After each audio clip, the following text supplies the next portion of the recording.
You're listening to The Nourished Child with Jill Castle, episode number 102. Welcome to the Nourished Child Podcast, a show about childhood nutrition, feeding kids, and dealing with the ups and downs of growing a healthy child. Here's your host, registered dietitian and childhood nutrition expert, Jill Castle. Today, friends, I'm diving into children's growth, namely the growth spurt, growth charts, and growth hormone.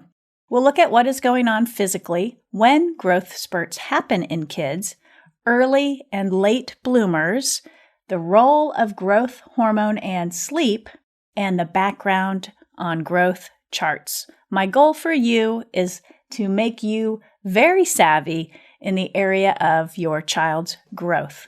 So let's cue the music. Welcome to The Nourished Child. This is a show about childhood nutrition, feeding kids, and navigating the ups and downs of raising them so that you can raise a nourished child inside and out. I'm Jill Castle, your host. I just got back from a conference in Budapest. Literally last night I got back and I'm a little foggy in the brain right now, but plenty of coffee is helping me along. This conference that I went to really highlighted the culture and cuisine of Hungary and, of course, lots of nutrition science and the latest information on many, many different topics. In fact, so many different things were covered, from plant genetics, greenhouse gases and carbon footprint, plant-forward eating, and the benefits and challenges around that, obesity and being sensitive to the individual needs of a person with obesity, our social frame of reference and norms, and how that changes our attitudes, our actions, our perspectives, particularly as healthcare providers. And I also learned a lot about prebiotics in children. I've talked about probiotics on the blog before, but I was very interested in learning some new information on prebiotics. I'll be incorporating what I learned over in Budapest and at this sponsored conference over the coming year and on this podcast, as well as on my blog, so that you have fresh, cutting-edge scientific information on these topics. I'm very happy to share that I've already got a few guests lined up. So I'm excited to share some of this information with you as the year rolls on. I want to give a shout out to LCat16 for leaving a review about The Nourished Child on iTunes. She says, or he says, Jill provides great resources and great advice. Would you consider reading Hillary McBride's Mothers, Daughters, and Body Image? I'd love to hear you and Hillary have a convo in this podcast. Well, yes, I would consider that. I'll dig around and find that book and give it a read. So let's talk about children's growth. And I want to give you a sense of the research that is out there. When I went to look and do a little bit of a deep dive into some of the more recent research, I was surprised and yet not surprised to find that there were over 23,000 articles on the topic of growth in children. That's a lot, folks. A lot of these articles focus on the growth of children in different countries. For example, the growth of Dutch children, or the growth of children who live in China or Saudi Arabia. Other research studies on the growth of children focus on conditions such as diabetes or Prader-Willi, GI conditions like celiac disease. They also focus on things like children born to mothers with depression. Researchers ask the question, does this affect growth? Other types of research focus on kids who have short stature and whether treating them with growth hormone helps them grow better. One of the things that many of these research articles acknowledge is the fact that good nutrition is key to healthy growth and development. And I think that, I know looking back on myself as a mom, I strived to provide my children with good nutrition, and I'm sure you're striving to provide your kids with good nutrition as well. That growth relies on good nutrition, including getting enough nutrients and calories. And of course, these are going to come through the foods and the balance of those foods that you serve to your kids. One research study I just want to highlight that was written in 2017 appeared in Current Opinion in Clinical Nutrition and Metabolic Care and was titled, "Which Dietary Components Modulate Longitudinal Growth?" So that's basically saying which elements of the diet in terms of nutrients support or change height growth. So height growth in children obviously is sensitive to the nutritional status of a child. A child who is undernourished or malnourished is not going to grow as well as a child who is well-nourished. They also acknowledge that there are different nutritional factors that are needed for growth, such as energy and the building blocks of growth, like proteins and fats and carbohydrates and micronutrients like vitamins and minerals. But they do say that, while we know there are specific nutritional factors that are required for proper growth, we don't necessarily fully understand what the composition that is most beneficial would be for a child. So they also go on to say, and I think this is a really important point to point out, because I think sometimes, I know as clinical practitioners, we can get hung up on focusing on one nutrient. And I think as parents, we can do that as well. But they acknowledge that most studies on the topic of growth in children look at one micronutrient that might be deficient and replacing that. So for example, they might look at zinc deficiency in a child and what is the impact on replacing zinc in the diet on the growth outcomes of a child. And what they want people to understand is that when one nutrient is deficient, it's probably true that there are other nutritional deficiencies as well. So their bottom line was, to support a child's growth adequately, we need to use a mixture of all the macronutrients, so protein, fat, and carbohydrates, and a mixture of all the micronutrients, so vitamins and minerals, to support a child's growth.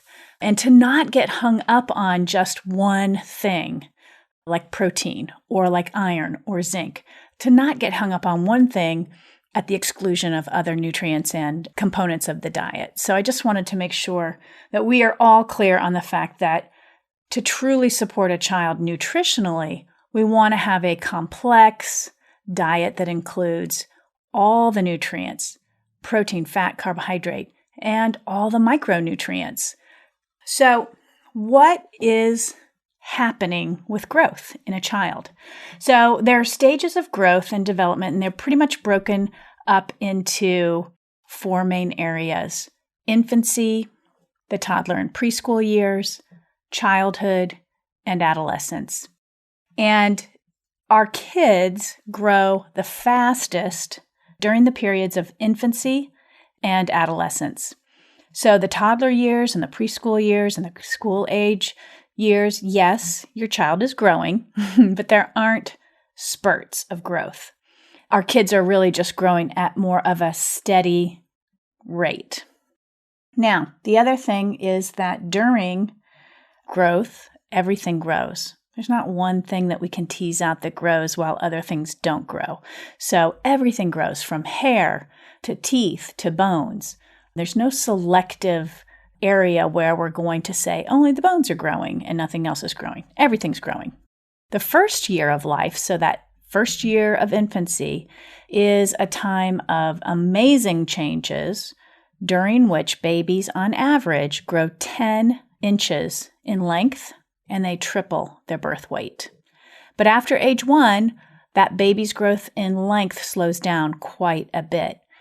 That's why we see that appetite dip down after the first year of life and into age 2, 3, 4. That's why we sometimes say our children are picky because they're not eating as much. Well, there's a real physical reason for that downgrade in appetite and that downgrade in eating. By age 2, our babies are growing a lot slower than they were in that first year of life. By age 2, Growth in height usually continues at a fairly steady rate of about 2.5 inches per year, all the way up to adolescence when that second big growth spurt starts. But, truthfully, nothing is even or steady during this time frame. Our kids have these little mini growth spurts where they might not really have any noticeable growth for a month or 2 months at a time, and then all of a sudden they grow. So I'm sure you've seen that if you're a mom or a dad who's watched your kids grow over time. While we like to believe that it's happening every day, there are these mini growth spurts between that age of 2 and up through the adolescent growth spurt. So as I mentioned, that major growth spurt happens at the time of puberty, and that's usually between ages 8 to 13 years of age in girls and 10 to 15 years of age in boys. Puberty itself, that phase of life, lasts for about 2 to 5 years. So we know that teenage growth spurt is really not only associated with kids getting taller and bigger overall, it's also associated with sexual development, which includes the appearance of pubic and underarm hair, the growth and development of the sex organs, and in girls, the start of menstruation. Now, puberty is generally over for girls at around age 15, meaning that they are at their final height for the most part. And it's over for boys around age 16 or 17. Now, caveat to all of this, everybody's an individual, and genetics play quite a bit of a role in this. So, to say that, oh my gosh, my daughter is stopped growing at 14, yeah, that can happen. Or my son isn't even into the growth spurt yet and he's 15, yeah, that can happen. The point is there's a lot of individuality, but we do have these sort of growth norms. I can tell you what's happening in general amongst all children, but you're going to have to look at your own child and even your own genetic tendencies when you were a child to really be able to see and predict what's going to happen with your child. This episode is brought to you by Nutrition Prep School, a place for parents to learn how to feed and nourish their kids through self-paced educational programs focused on kids of all ages. From babies and picky eaters to athletes and kids with ADHD, Nutrition Prep School has online programs, e-guides, and books to help you feed and nourish your child better. Feeding kids is one of the hardest jobs of being a parent, and I know it's not easy to raise healthy eaters without some basic knowledge about nutrition and some expert tips and guidance. That's why I created Nutrition Prep School. Check it out over at www.nutritionprepschool.com. Now, how do you know growth is happening normally? Here's where we're going to talk about the growth charts. There are two main growth charts. One is put out by the Centers for Disease Control, or the CDC, and those growth charts are geared for children aged 2 to 18 years of age. They were developed in 1977 by the National Center for Health Statistics as a clinical tool for health professionals to determine if the growth of a child was adequate. At the time, the 1977 charts were also adopted by the World Health Organization for use in international countries. Now, these 1977 growth charts were revised and updated in the year 2000 to make them a more valuable clinical tool for health professionals. Most of the data used to construct these charts come from the National Health and Nutrition Examination Survey, which we also call NHANES. And that survey has periodically collected height and weights and other health information on the American population since the early 1960s. This revised growth chart version, the one that was done in 2000, also introduced two new body mass index for age charts for boys and for girls between the ages of 2 and 20. So this BMI, or body mass index, is a calculation, and it's calculated from weight and height measurements, and it's used to judge whether an individual's weight is appropriate for their height. It is the recommended measure to determine if children are overweight. Where the growth charts are based on population data, right? So we looked at big populations and determined these growth charts. The BMI is designed to give a more individualized measure of body fatness. So those growth charts from the CDC are not intended to be used as a sole diagnostic instrument. Instead, those are tools that are supposed to contribute to an overall impression for the child being measured. So in other words, it's just one little piece. If I'm using a growth chart to evaluate a child's weight status, whether it's overweight or a child who is underweight or even a child who has malnutrition, I'm not just relying on the growth chart. I'm looking at the big picture, and that's basically what that CDC growth chart should be used as, just one small piece of the big puzzle. Now, the other growth chart is the World Health Organization's growth chart. They released a new international growth standard statistical distribution in 2006, which describes the growth of children ages 0 to 5 living in environments believed to support what WHO researchers view as optimal growth of children in 6 countries throughout the world, including the U.S. The distribution shows how infants and young children grow under optimal conditions rather than how they grow in environments that may not support optimal growth. There are 3 main points to the WHO growth chart. And the WHO standards establish growth of the breastfed infant as the norm for growth. So breastfeeding is the recommended standard for infant feeding. And remember, the World Health Organization growth charts are for the international community. So in other countries, breastfeeding is the standard of how babies are fed in the first year of life and beyond in some countries. The WHO charts reflect growth patterns among children who were predominantly breastfed for at least 4 months and still breastfeeding at 12 months.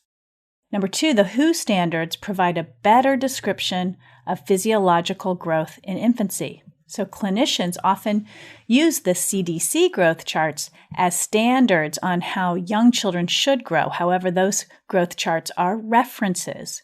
They identify how typical children in the U.S. did grow during a specific time period, but typical growth patterns may not be ideal growth patterns. The WHO growth charts are standards. They identify how children should grow when they are provided with optimal conditions. And then thirdly, the WHO standards are based on a high-quality study designed explicitly for creating growth charts. The WHO standards were constructed using longitudinal length and weight data measured at frequent intervals.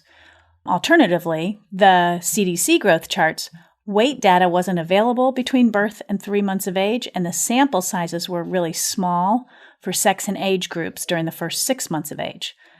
So what does this mean in real life? The recommendations are that we use the World Health Organization growth charts for infants and that we switch to the CDC growth charts in children over the age of 2.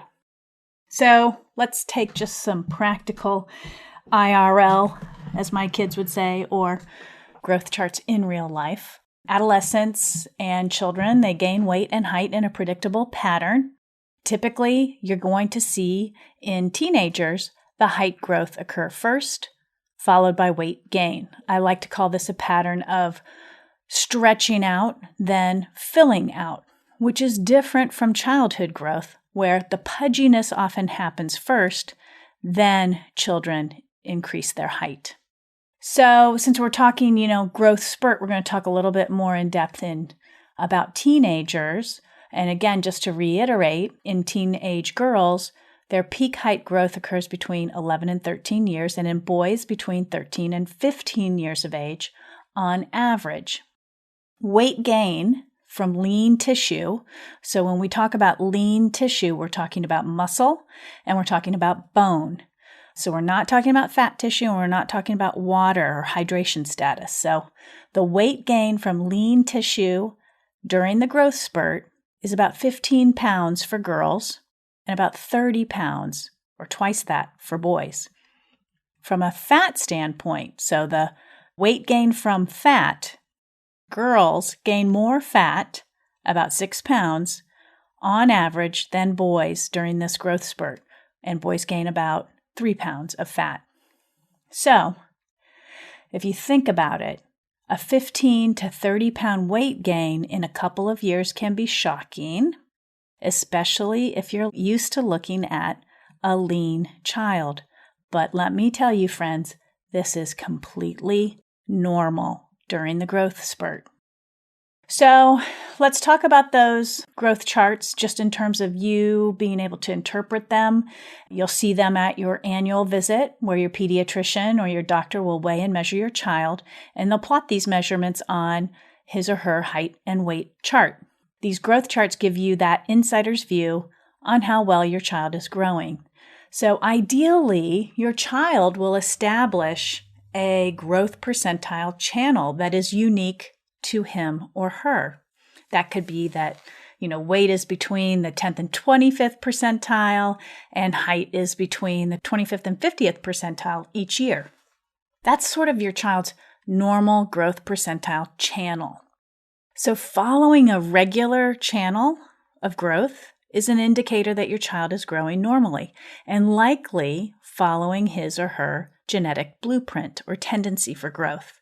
If your child's getting off track, such as, jumping from one growth channel to a higher one, or not keeping up with his usual channel, so maybe the growth chart is starting to look like it's flattening out, you will be able to see these things on your child's growth chart. So I encourage all parents to be very familiar with their child's growth chart, to look at it when you go to the pediatricians for those annual exams, and just to pay attention because it can really give you a clue as to what's going on with your child's growth. And if things are getting off track, you can see it and you can intervene if you need to. Anytime you're confused about what you see on the growth chart, speak with your doctor or a nutrition professional. Okay, let's talk about early bloomers. So the reasons for early puberty are various and they're not fully explained. Some experts believe weight status and the prevalence of extra unhealthy weight instigates early puberty, especially in girls. So we're going to talk about girls now. So a higher body fat or a high BMI may lead to early puberty and maturation. But the reasons why body fat composition triggers this early development is not really clear.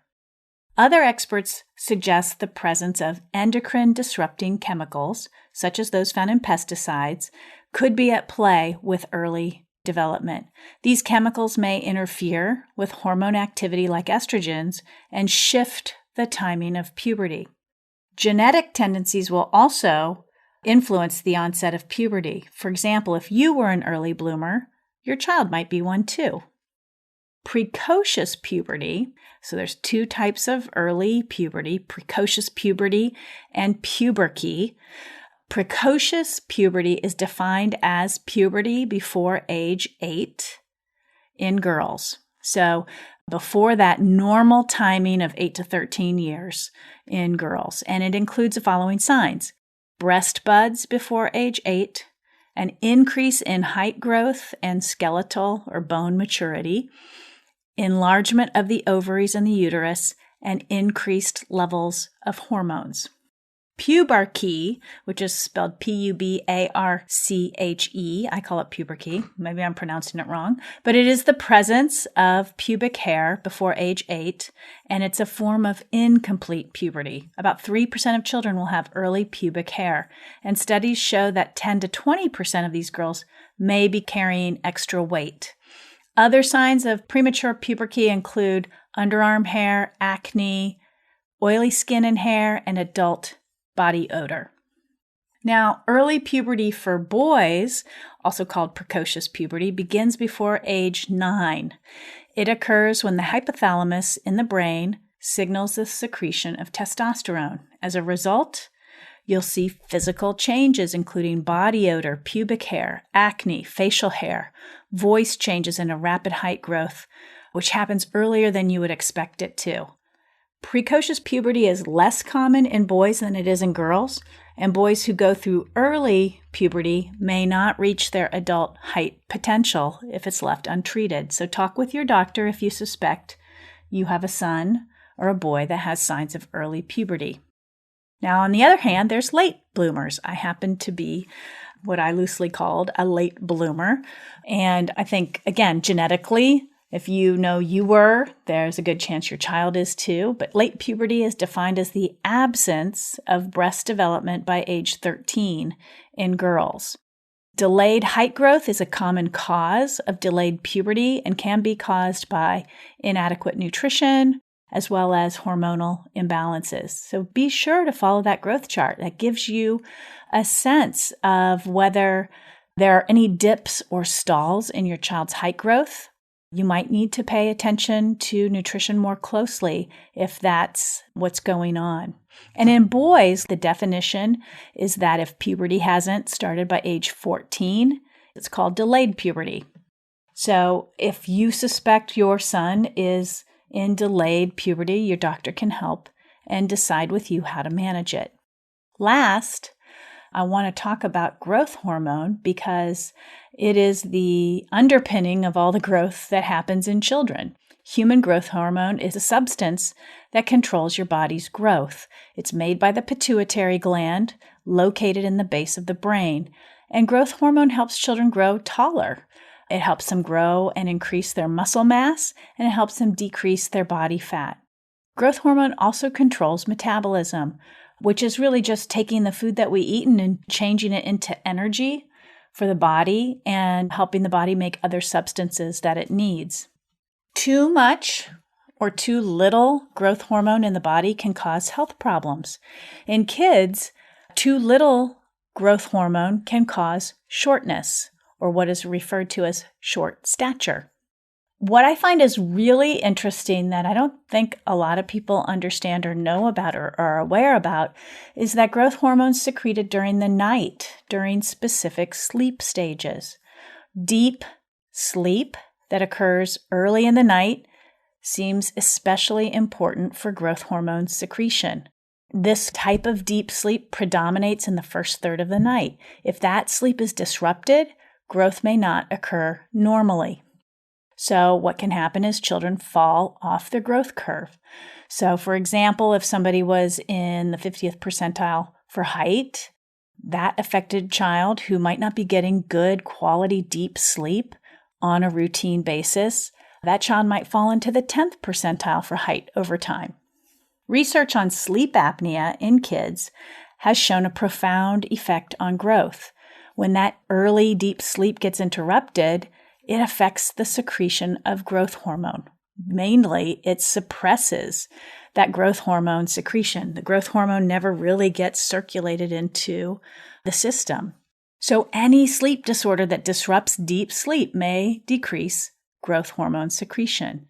And even simply just not getting enough sleep could have the same effects. We also see this in children with ADHD who experience restless leg syndrome. They have very poor sleep. And there's an association with iron deficiency and restless leg syndrome. I cover this in my course, The ADHD Diet for Kids. We talk about the side effects of iron deficiency, and one of them is restless leg syndrome. This is the good news. Treatment for sleep disturbances can help children recover to their growth potential. We also have research that suggests sleep deprivation is associated with an increased risk of childhood obesity. So researchers, again, they hypothesize that this disruption in sleep can cause permanent damage to the area of the brain called the hypothalamus, which is responsible for regulating appetite and energy expenditure. We talked about this at that conference I described earlier in this podcast. We talked about the hypothalamus and its role in appetite regulation and obesity. And folks, that role is big, and it is an important role in the development of obesity in children and in adults. So I'll dive into that a little bit deeper in another episode. So What can we take away from the show? And when we think about growth in our children, what is it I can download for you, summarize, give you some takeaways on this episode? Number one, an inadequate diet will eventually show up on your child's growth chart. But you might see earlier signs of inadequate nutrition, such as fatigue, nutrient deficiencies, delayed milestones in development, sleep disturbances, such as sleep apnea, restless leg syndrome, or just general inadequate or not enough sleep, or even poor quality sleep can interfere with growth hormone secretion, which can interfere with your child's growth. Growth is progressive. We can evaluate how it's going by looking at our children's growth charts. And as I mentioned, I think the keys to normal growth are making sure there's good nutrition, adequate sleep, and regular physical activity on board. How tall your child ends up being is largely genetic, but there are things in the environment, such as nutrition and sleep and physical activity, that can support and help your child reach their full potential. Growth hormone is secreted at night, mostly, so a good night's sleep is key. So I hope this helps you understand your child's growth a lot better, helps you understand how you can use the growth charts to even keep that second eyeball on how your child's doing with their overall growth, and just some more information on what's going on during growth, especially if you have a late bloomer or an early bloomer. And then last, how the growth hormone interacts and supports growth. I have tons of articles, well, not tons, several articles on my website that will further enrich this podcast. I'll include those resources in the show notes. Again, it's jillcastle.com/102 for episode number 102. And that's all she wrote, folks. Wherever you are today, make sure you give that child in your life a loving squeeze today. And if you're not subscribed to The Nourished Child, head over to iTunes or on your phone. You can get the app for podcasts and subscribe to the show. And if you have a minute to rate or review it, that would be great too. Okay, folks, bye for now. We'll see you next time. Episode 103 will showcase Marianne Jacobson. We're talking about my body's superpower. It is very complementary to this show. I really covered the physical aspects of childhood growth. She and I will talk about her book, which covers all the different social, emotional, and physical aspects of puberty in girls. So stay tuned. That's episode 103. Again, have a great week, and I will see you soon. Bye for now. Thanks for listening to the Nourished Child podcast, where the #1 goal is to help you grow a nourished child inside and out.